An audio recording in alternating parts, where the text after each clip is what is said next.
Hello, good morning, good afternoon, good evening sa mga panig kayo ng mundo naroon mga kaibigan, mga kasari-sari on the spot jackpot. Ito po at Monday na naman.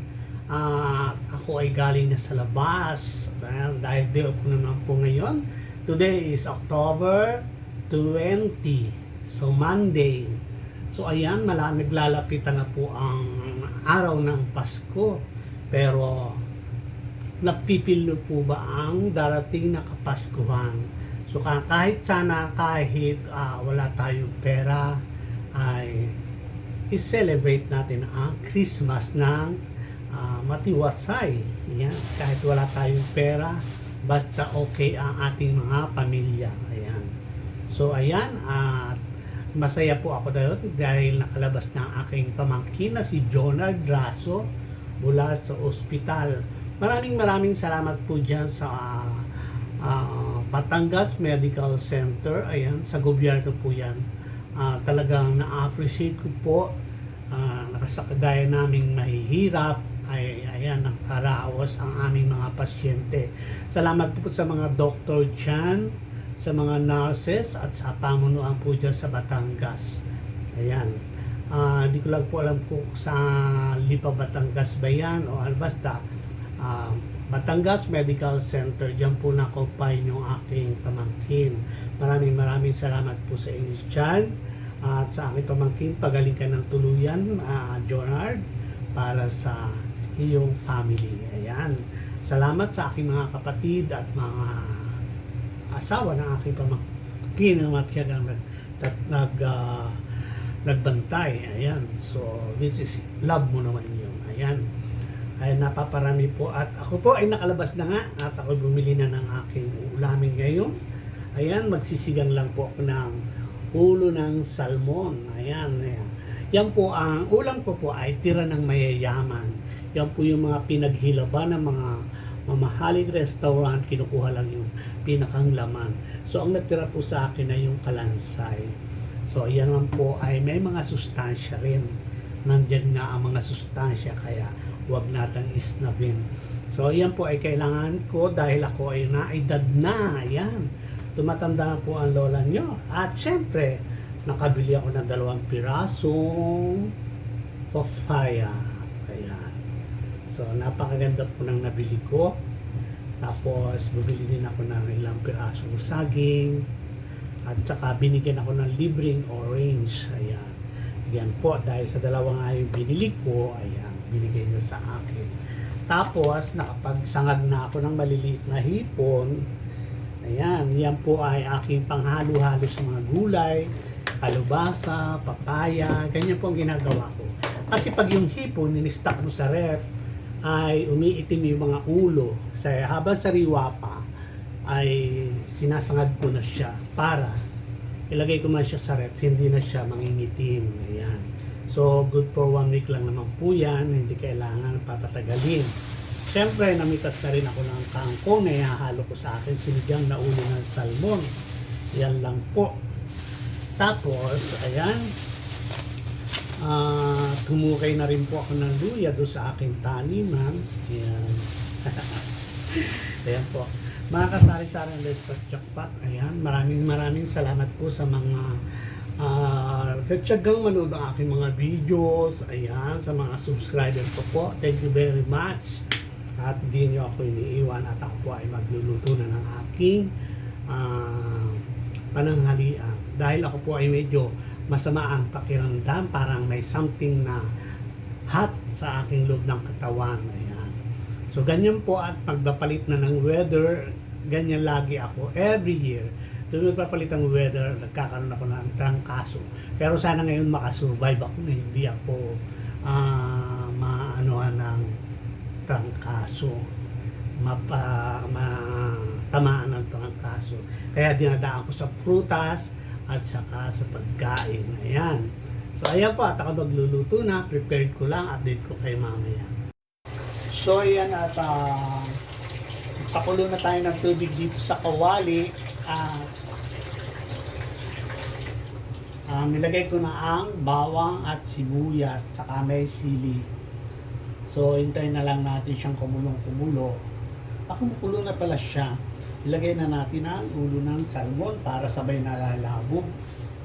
Huwag natin na ang salmon ay ating i-cook ng talagang cook na cook. Huwag yung kagaya ng mga isda na sa dagat na huhuli na sandali lang natin na pakuluan. Ito okay lang siya. Talagang makuluan siya kasi di ba para safe tayo sa ating mga kinakain. So ayan, ang update ko kay mamaya at ako naghihimay ng kangkong dito. So ayan, tingnan natin yung ating pinapakuluan na ulo ng salmon. Ayan, po siya, yung kulong-kulo na pero wala pa po siyang asin. Kailangan lagyan ko siya ng asin. Kung walang lasa. So pati isang ilalagay ko.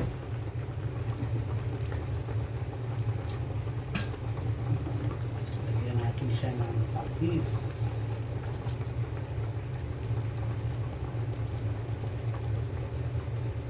Yan. Lagyan natin siya ng konting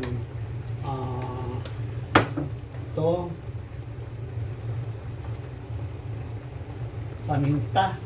Gusto ko mayroong kagat ng paminta lagi. Shout out sa may hilig sa paminta. Yan.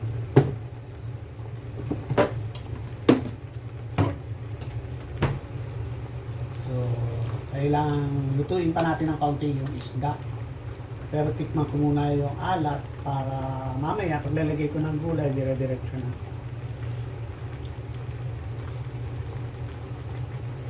Okay na yung alat niya, hindi na kailangan mag-add ng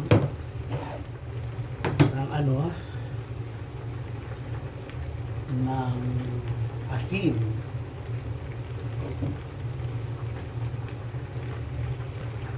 So ayan, at ilagay na natin ang ating gulay.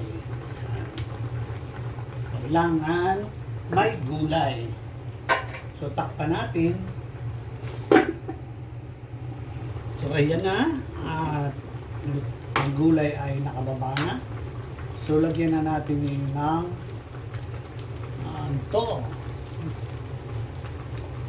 sinigang. Ayan.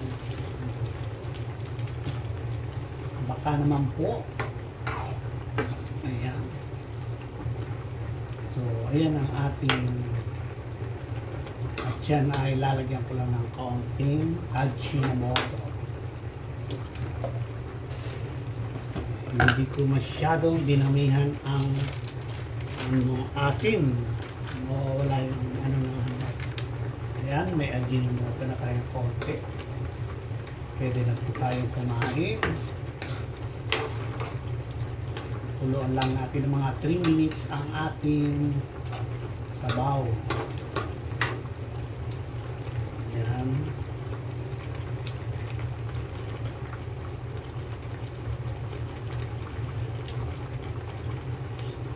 Yummy, yummy.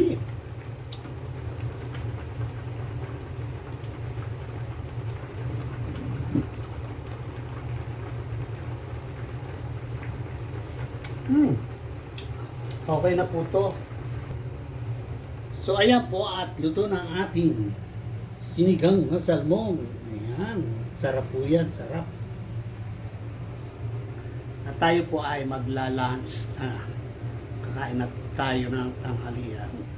So ayan, at tapos na po tayo magluto ng sinigang na ulo ng salmon. Simple lang po ang rekado ko. Ayan. Tapos eto na siya. Ayan, fresh na fresh po ang ating sinigang na ulo ng salmon. Tayo ay kakain na. Ayan. So ayan, kain po tayo. At hahatulan ko na ang aking niluto.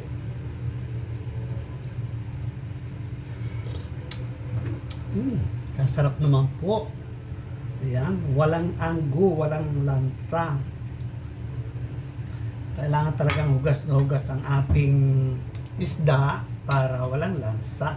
Kasi yung mga ano ng salmon, yung mga laway-laway, yun yung nagpalansa sa ano, sabaw.